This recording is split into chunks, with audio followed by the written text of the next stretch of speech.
Hey, we should grab coffee sometime. This is one of the most frequently used phrases by creatives seeking to set up a meeting and connect. Who knows how many ideas, plans, and relationships have been built over a cup of coffee? This is why we decided to start the Creatives Grab Coffee podcast, A platform where we invite creatives to come and discuss various topics about the industry, all over a cup of coffee. So let us start. The funny thing is today we're drinking coffee that is from the classics, the Costco coffee. Have you had that? Costco coffee? Yeah. So we went to my parents' house, and my mom said, like, how much are you paying for coffee? I told her like $15 a bag, from the local place, and she's like, "Are you kidding me? For $15, I get a kilo of beans." I'm like, "Espresso?" She's like, "Yes." Well, okay then. So this is what we're starting off with today. Like, see, the classics though is the Nescafe, the instant coffee. Instant coffee. That's what I have every morning. It's the easiest thing to make. It's funny because I was drinking that back in 2016 almost every day, right before I met Vicky. And when she found out how I was drinking my coffee, she said, "You're an animal. You're going to start drinking some proper coffee." And so she started introducing me to all these different ones. Yeah, I don't have the grinder, like, thing where you grind the coffee and everything in the machine. Yeah. And I keep being lazy and not get it. The thing is, you were also giving me problems. You were saying, "Why are you drinking Nescafe? This is so terrible. I don't like this." And meanwhile, now that's all you drink. I went to Healthy Planet. I got one of those like high-end like instant coffee ones. He's pretty good. It's pretty funny. Anyways, let's get into it. So this is episode 1 of the Creatives Grab Coffee podcast. And, the name kind of just stuck out to us because we found that anytime we were trying to meet or network with people, I was always saying at the end of my emails, "Yeah, let's grab a coffee next week. What are you up to?" And then they're like, "Okay, let's do it." So for those of us who don't know who we are, Dario, how do you want to describe I am the multi-millionaire, philanthropist, billionaire, Iron Man. I am Iron Man. He was trying to figure out a bit. I was trying to figure out a bit right there, but it didn't. To remember what Tony Stark said in the movie, and I'm like, I remember he said philanthropist, I remember he said billionaire, and I remember the Iron Man bit. Well, okay. Let's kind of go into the backstory of how we kind of got into the filmmaking industry. So, for me, I started dabbling in video content when I think about 18, just as I was going into university. Mm-hmm. And the first 2 years were a little bit more of that, just dabbling for fun, nothing too serious. And then it all started when I... Did you just go have like a film program or something? What, my high school? Yeah. No, I had a friend who kind of introduced it to me. Originally, him and I were trying to go into business together, but clearly it didn't work out, so we just went our separate ways, and I just continued in marketing at Ryerson. You never told me about this guy. I've told you many.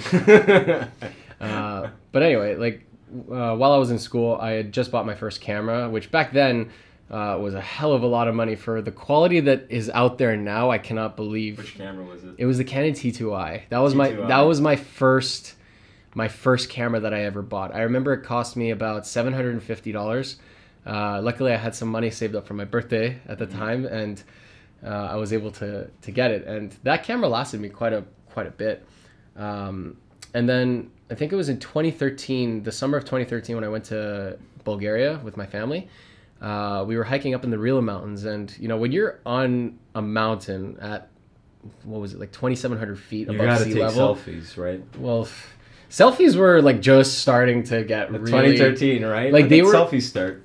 Well, selfies probably started a lot earlier than that, but I think at that time is like when it was all over the place. Like that was like when people were starting to really realize that videos and photos are going to be so major in social media, and so people started to focus a lot on that. Mm-hmm. But anyways, when I was up in the mountains, I decided, okay, what do I want to do with my life? Do I want to do marketing, or do I want to take a risk and try to go for filmmaking? And I realized, okay, you know what? I like marketing, but I don't think I like it as a career. I'm going to go for it with filmmaking and figure it out. I'm just going to do it. And at the same moment when I realized that, I'm like, okay, I just chose a career that I'm not going to make any money in. I accepted it at that moment instantly. I'm like, I'm not going to make any money. That's it. So what is the rational move to do now? And I realized, okay, I got 2 years left of school. Let me see if there's some way to get into the film program that's practical without wasting money or time. And I looked into it, but I realized, you know what? Screw it. Let me just finish my last 2 years. I've already spent this much time. Yeah, you're already halfway. I'm already halfway. Like, I might as well. Did you have transferred a lot of the credits over, or no? No, I was basically from scratch. I would have had to start from scratch. Oh, so that would have been like 6 years by the end of it. Exactly. And then I had friends of mine. I had some friends in the film program at Ryerson, and they told me, yeah, the first 2 years are just, you working with a film camera or a lot of theory and things like that. I'm like, all outdated stuff anyways. Exactly. Like, I'm not going to spend 25 grand in time and effort over the next 2 years just to learn stuff and be back to where I am right now still. Yeah. I'm like, you know what? Let me just finish school. I'll use the same 2 years to study filmmaking on the side, practice a little bit, and then by the time I graduate, then I can go all out and start. Now, the thing that I didn't expect though is when I got back, fortuitously, one of our now friends, Mo, he reached out to me on Facebook. At the time, I didn't know him, and he asked me to join his student group that he was starting at the business school. And at first, I'm like, I want to do filmmaking. I don't want to be part of a student group. It's going to be a waste of time. When was this? Around what time? This was, I think, It's been like around September, no? Mid-July. This was mid-July. Mid-July, okay. It was in the summer when he reached out to me, because I had never met Mo. 2013, yeah. I had just gotten back from Bulgaria, knowing, okay, this is what I'm going to do. Let's get things kind of started. So the first thing I started doing was actually putting together some travel videos of my trip, because I went not only to Bulgaria, I also went to France. And did I go to England? I don't remember, but I did a couple of videos from that. And I was just focusing on that when I got the message from Mo, and he told me, I want you to be my guy for marketing. And I said, I don't want to do marketing. I'm planning to be a filmmaker. He's like, okay, you're going to be my VP of media.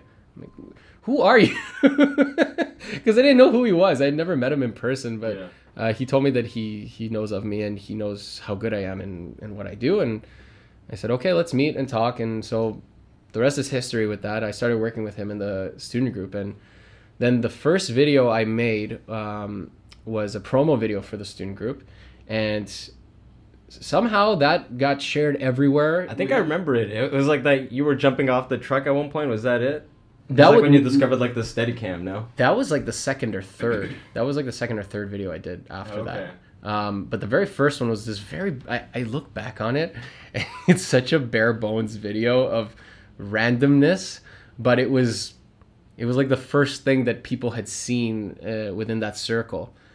So to give a little bit of context of the Ted Rogers School, about 10% of the student body was very involved with all the student groups, the extracurriculars and everything. It was like a big community. And so once you broke into that, everyone knew each other. Everyone knew each other. Everyone saw everything. It wasn't something I had planned or thought about. And when we released that video, it got like 1,000 views within a couple weeks. At the time. For a student group, that's really good. Yeah, like for what it was, it actually got quite a bit of attention. Like even getting a couple hundred views, that meant all the people within that space saw it. And they weren't even like a big student group at the time. No, it wasn't. The thing that made so the student group that Mo started was a speech and debate one, which wasn't around. Yeah. It wasn't around at the time, so it was brand new. They had Toastmasters, but this was different from Toastmasters. Yeah, this was different, and this was more like something a little bit more raw with debate and speech coaching. That's what Mo's hook was with it. And because it was so new, a lot of people were watching it and were really curious to see how everyone was doing. He actually brought on board a lot of people from different student groups that he knew were talented. Like it's like he went to every student group, got the best of the best, and put it together like an all-star team of people. Like this was one of the most productive student groups I had ever had been associated with, without actually having to do 50,000 meetings, which was that was a big thing, right? A lot of meetings for no reason. Do you remember like people would say like hey, can we get to work on this? Yeah, let's set up a meeting in 3 days and then we can go over what we will do. Not even do it. Yeah. To go over what we will do. I feel like that probably continues into like workplace, right? Oh, 100%. Because everyone always complains about like dumb meetings they have to attend and like nothing ever gets done. It's because it's the old school mentality where you also make yourself sound important and busy. And it was the thing that was better if you say like I have a meeting to attend to. Oh, maybe it's like a nice way to like not do work. You're like I got a meeting, let me just quickly do that. I got like 2 or 3 meetings tonight. I can't talk to you. Can't do it. I just can't do it. That quick 30-second call, I can't do it. I got a meeting. Yeah, and I remember so like once that video was released and everyone had seen it, that's when student groups started to approach me and ask me, hey, can you do a video for us as well? And at the time I was thinking, okay, I obviously can't charge a hell of a lot because this is like I've only done like a couple actual videos that I've put out there. I want to make something minor, like I just want to make a little bit just so that I can, make it worth it and I can actually get a little bit of income to start getting better gear. So I just started charging $150. Really? That was it. That's all. It's not bad if you're just starting out. That's all that I was making, and they were usually like 2 to 3 minute videos. I would probably go in for one day, or half a day to shoot. And starting out, looking back, it was a good way to do it. I basically did it like that because I wanted to make it in the habit where I don't do things for free from the beginning. Even if you charge a little bit, it's good to do that because it tells people that you have value for your work. Yeah, it's funny though. Like with that amount, it's like, oh, I can only buy like a small battery. I know, like it's funny because like everything costs so much. Everything costs so much, but the thing that helped a lot in the beginning is when you have limitations, that's when a lot of creativity comes out. Yeah. That's the thing that I noticed, and I feel like that was a luxury that the luxury of limitation, I think, is very it's overlooked by a lot of people. Mm-hmm. Like if you think about a lot of the best pieces of work in the film industry, in advertising, in documentaries, a lot of the time it comes with limitations and raw moments. I mean, one of the... Mind you, their limited budgets are still... Limitations pretty are damn high. Limitations are limitations. The thing that made it a bit more... like, for example, in the movie Casino, there was that one scene between Robert De Niro and Sharon Stone, which was very intimate. Which scene? The one where where she was crying and he was trying to comfort her on the bed. Okay. And it was very intimate. It was a lot of emotion. Of all the takes that Martin Scorsese had, the one he included in the film was one where it was just a slight adjustment from the camera up where he moved the camera. It's such a minor thing, but a lot of people would have wanted to redo it. But when he was in the editing room, he noticed, that limitation or thing that happened from the moment made that scene better. It's probably the best take with the emotion because I don't even remember that. That's what I mean. Going back to the time at Ryerson, I started to charge $150 per video, and that's when I was immediately approached by the biggest student group in the school, which was the Ted Rogers Management Conference. RMC. Yeah, and they wanted to do quite a bit of content that year. They wanted to do 5 videos and then a same-day edit video of the 3-day conference at the end of the year. And I think at the time, this was probably the first big contract that I had set myself up with. I said, okay, for all this, let's do $1,500. Yeah. Which nowadays it's like, okay, only for like... a little bit of that can only get you so much. Like, but we lose money on this. Exactly. But at the time, I thought to myself, wow. Well, you know how much I can get with $1,500? Were you just like throwing money in there? I was excited. And so I developed like 3 or 4 promo videos for them. And then wait, was that okay with their budget, or was that like you had to like sell them on it, or were they just like no, they were cool with it. They were cool like right away. Like, did you leave that meeting going like, how much should I leave on the table? Or? No, man, that was my first. Dude, at that point, I had only been negotiating for a month. I was in the industry for 1 month. Yeah. In the industry. But if someone gives you a quick yes right away, you're like... It wasn't like that. I think they actually told me that the guy that they originally were talking to had quoted them like $2,500 for... Oh, I see. Okay, so you got... I got a ballpark, and they told me $2,500 for one video. Mm-hmm. And that was like the conference video that they would do. And I thought to myself, okay, you know what? This could be something good for me. I could do $1,500. That's also a lot more than what I was going to charge anyway. Compared to $150.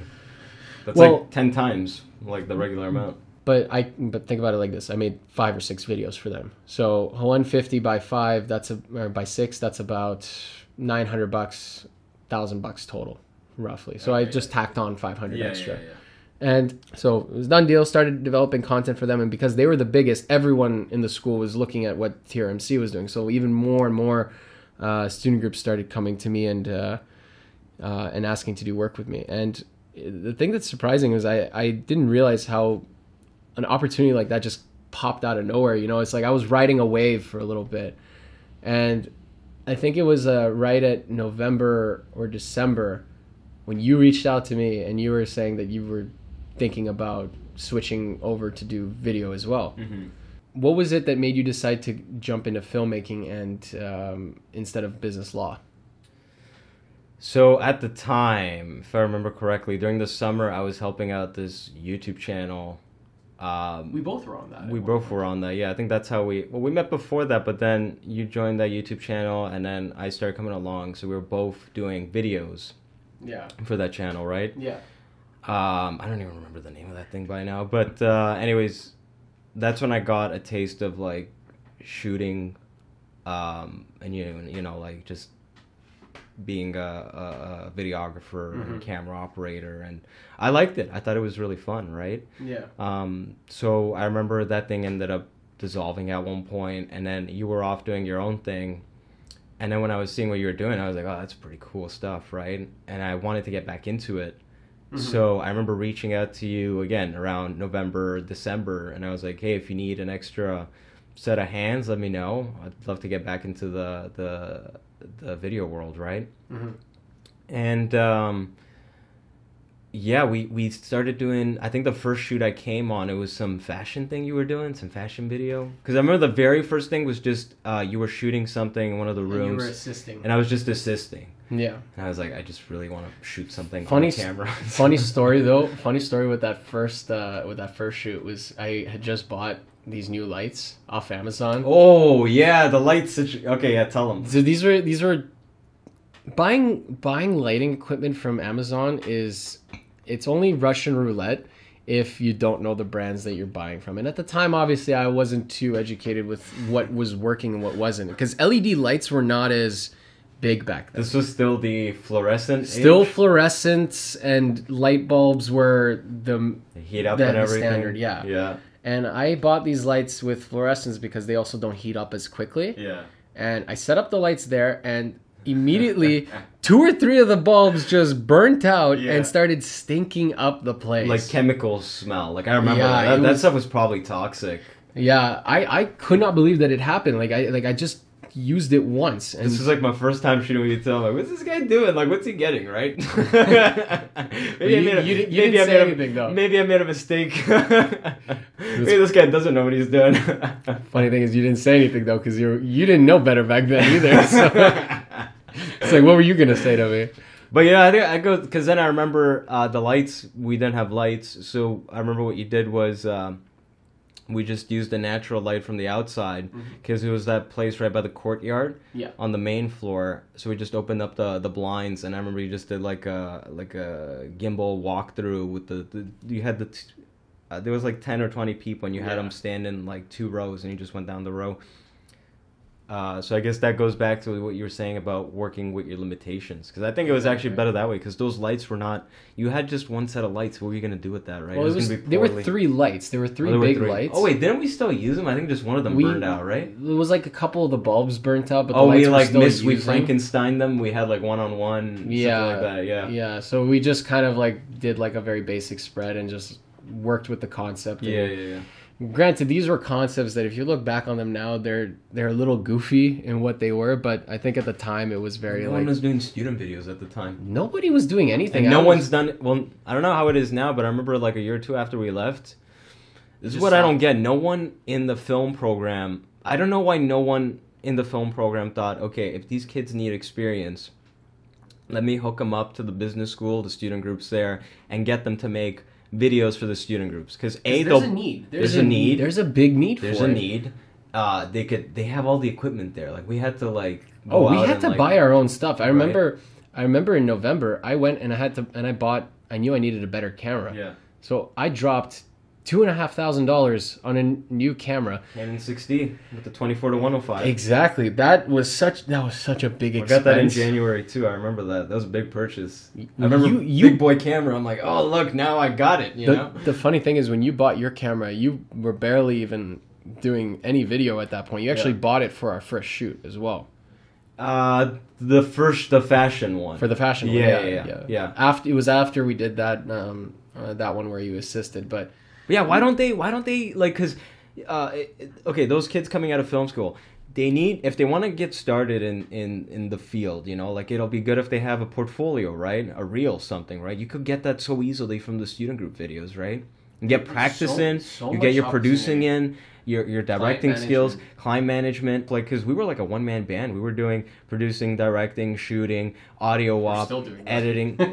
Not to the same extent. Now we have a roster of people we can just call upon them, right? But before it was like we were doing like 5 rolls into one, right? Mm-hmm. We're doing all that stuff for $150. Yeah, like if they did it like kind of like how remember our capstone?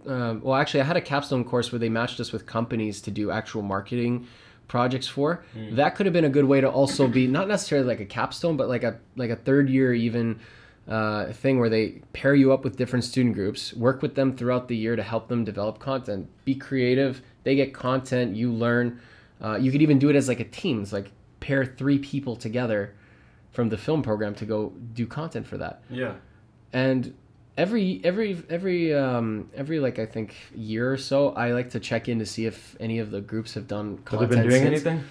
Really nothing. We did a lot. Those 2 years we were there, we did a lot of stuff. I remember we were the only guys that were doing it, and everyone wanted a piece of us. Because when you started helping me, like even when you got your camera, that first year, I was still pretty much handling all the workload, and you were just coming to help me shoot a lot. And then it was the year after that when we decided to start a business together, and then try to broaden it a little bit more. After you started shooting with me, you actually helped in the sense of like getting different types of footage, different angles, you know, and I think the first really big one that we did together was the actual conference for the Ted Rogers Management Conference. Yeah, which was at the end of the year, right? No, that was midway through the second semester. Was it midway through? It was midway through. But that was also that second semester where I was doing the videos, that was when I really burnt out. Yeah, I remember you were like... I burnt out so bad. Got those like black spots under your eyes. They're still there to this day. Yeah, I know. They're like permanently ingrained from that. Because at that point, I had a full course load. And I was minoring in entrepreneurship. So most of my courses were all project-based. Yeah. Where you'd have to meet with people to go over stuff, which takes a lot of time and effort. So I had that, 5 or 6 classes of that. I was working at the bank part-time, like 2-3 times a week. I also had a girlfriend at the time, so that's also almost like another part-time job. That's right? That's a full-time job. It's almost a full-time job, exactly. And on top of that, I shot and edited and organized 15 videos in 3 months. It was a lot, man. I think I slept 3 hours a night for those 3 months, and I realized, okay, I've hit my tipping point. I'm going to spread it out a little bit. And the first thing I did was, I actually started a little bit before that, but I was slowly starting to raise my prices. I went from $150 to $500.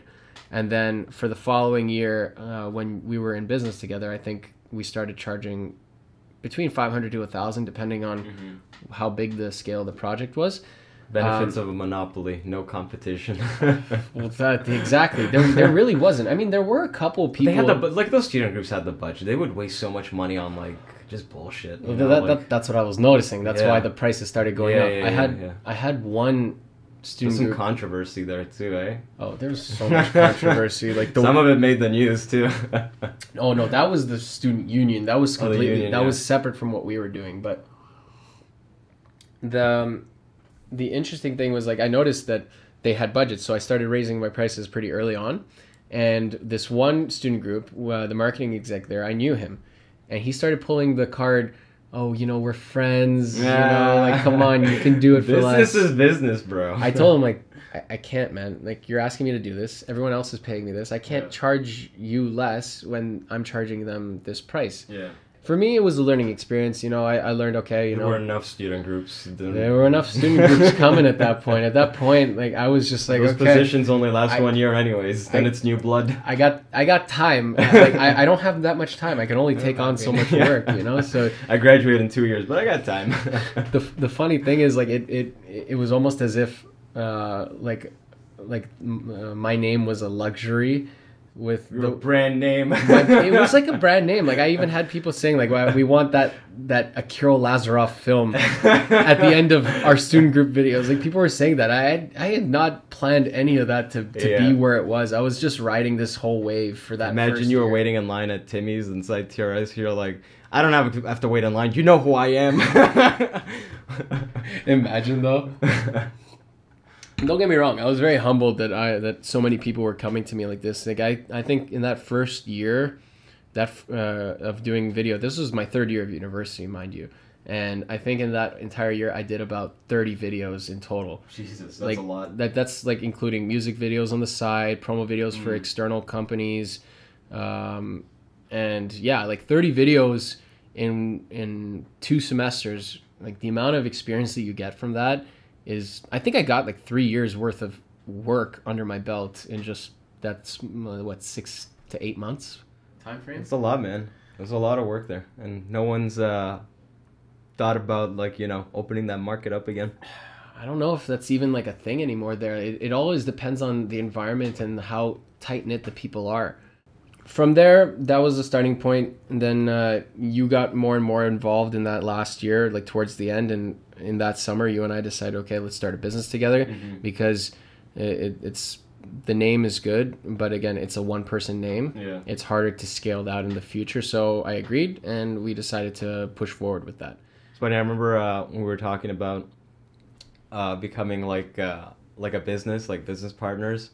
I remember you had a bad experience with the previous guy, right? So you were like unsure about it, and I was like, because that first experience like taught me a lot about, you know, being careful who you choose, right? Being careful who you work with in general, right? Because sometimes it could be someone you trust completely, and then all of a sudden, off the drop of their hat, they just decide to betray you or you know, like turn on you without any communication whatsoever. I didn't like that that there was no communication. Well, tell them what happened.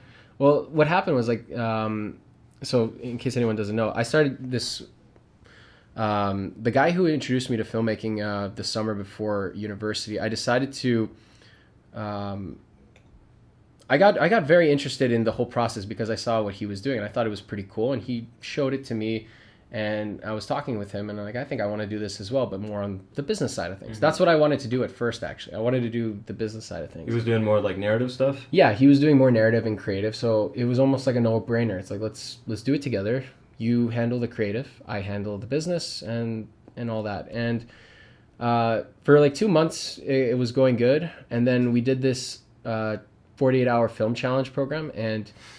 why is it always the 48-hour film challenges that cause issues? I think it's because there's a lot of high stress and high tense situations, and I don't know exactly what it was. I think it's because everyone that does that is usually not professionally doing that stuff, so there's kind of like a clash of egos.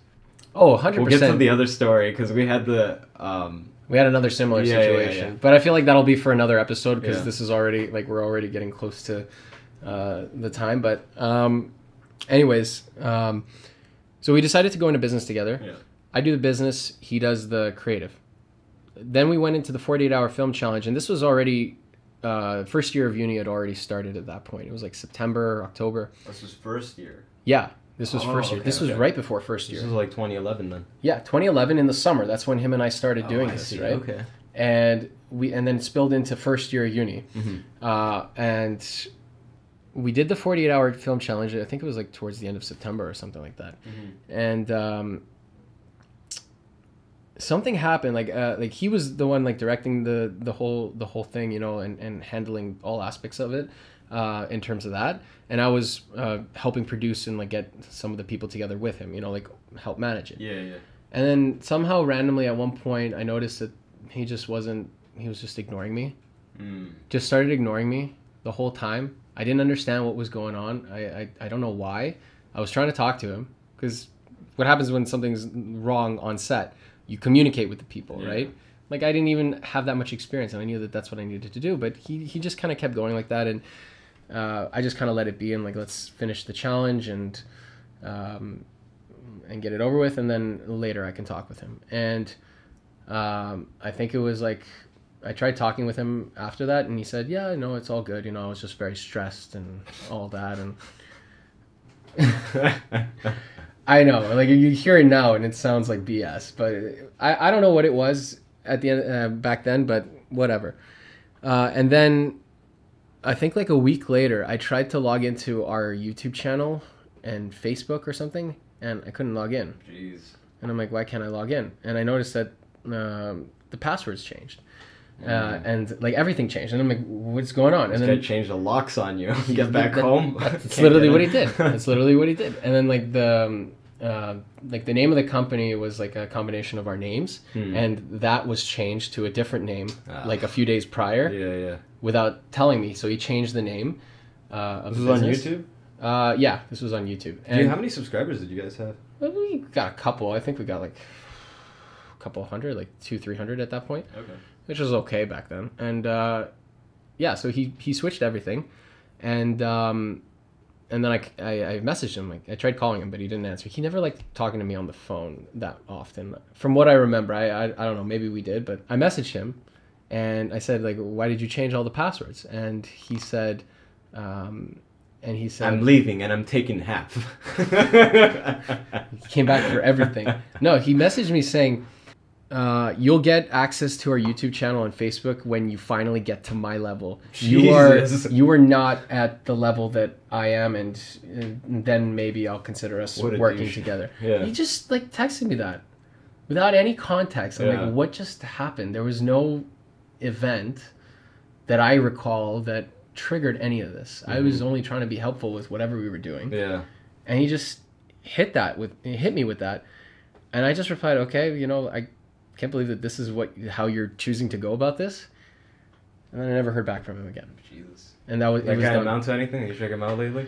Actually, he reached out to me a couple times over the last few years. Yeah, when he saw the success, right? No, he's like the guy in Carlito's Way, the guy in the wheelchair, Viggo Mortensen. It's like, hey, hombre. No, from what I understood, he's done some pretty good stuff. He's done a lot of like narratives and music videos, I think, because I was following some of the work he was doing after that. Yeah. He reached out to me, I think 3 years ago. It seemed like he wanted to kind of bury the hatchet a little bit, you know, and it's like, hey, I met with some people who've put life into perspective, just wanted to see how you're doing, which I recognize that was a good gesture, but, you know. What are you doing, the 12-step program? He's going through all the people he's been a douche to? I mean, I don't know. Like, I left it open. Sounds like an episode of Seinfeld. I left it open-ended, and I still leave it open-ended if he wants to reach out to meet and talk. Yeah. Like, I'm cool with that. I hold no grudges. You know, I leave it open-ended, but I realized that I guess he wasn't ready to like message me more than that. And then I didn't hear back for like another year. Like, that message just kind of fizzled out really quickly because there was no conversation. So I remember like, there was some shady stuff that went on, and I was like, I remember you weren't open, you were like hesitant to the idea, and I was like, I gotta like... Hesitant to what? Becoming partners. Oh, you mean when we got partners, like, hesitant, and I was like, I gotta like... Well, yeah, think about it. Sweeten the deal, like convince this guy. I was also he was supposed to be one of my closest friends back then, and then he just up and betrayed me just like that without telling me what happened, really. There was no communication. And so I was hesitant, and I was actually like, when you suggested to do it together, my first reaction, I'm not doing it. Yeah. I'm like, no. But I think the thing that got me wanting to do it was because you also had a pretty big moment when you reached out a couple months prior, because you and I at one point we stopped talking for like 2 months. Yeah, like fizzled out. Like I don't know how that friendship just fizzled out like that, but I think it was because of the previous organization we were working with. It was a little toxic. It was very toxic, and the person that was heading it apparently was putting some negative energy out there about me with you, and you unfortunately it caught on with you, and I noticed that, and then we stopped talking for a bit, and then before you even wanted to do anything with me, you first came to me and said, hey man, like I noticed like I haven't been treating you right, and I'm really sorry, you know, like I want us to still be friends going forward. And I'm like, you know what, this is very big of you, let's do it. And that was the first thing. So I'm like, okay, I feel like I can trust this guy differently. And the second thing was that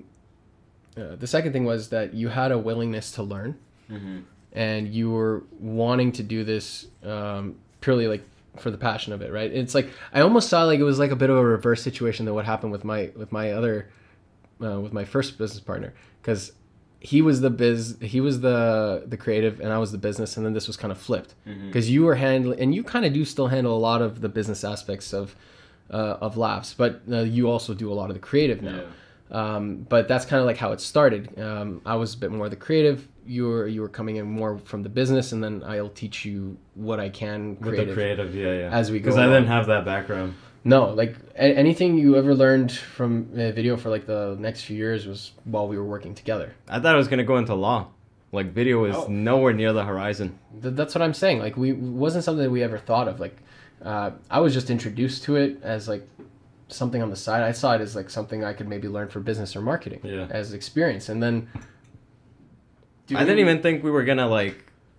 I didn't think it was gonna amount to what it was like up until I think the last year of uni, which was funny because when I was actually starting to like become, you know, when things were picking up, I was like, oh shit, we can actually like turn this into like a business thing. I remember talking to him, I'm like, should we even finish school? Like, I don't even think I'm gonna pass finance anyways, so like let's just quit. he just really did not like his finance class. Finance 401. How many times did you have to redo it? Oh god. Oh god. But props to Dimitri. That guy like got me to pass that class. Oh yeah, no, but the funny thing was you forgot to mention the third thing, which was when we're talking on the phone and you're kind of like, all right, I'm open to this. I was like, all right, but and then we did the Scarface bit. Oh yeah, we had the when Tony's talking to Sosa and he's like, I only tell you this once, Tony. Don't do this. And I'm like, okay. I have to bleep it out.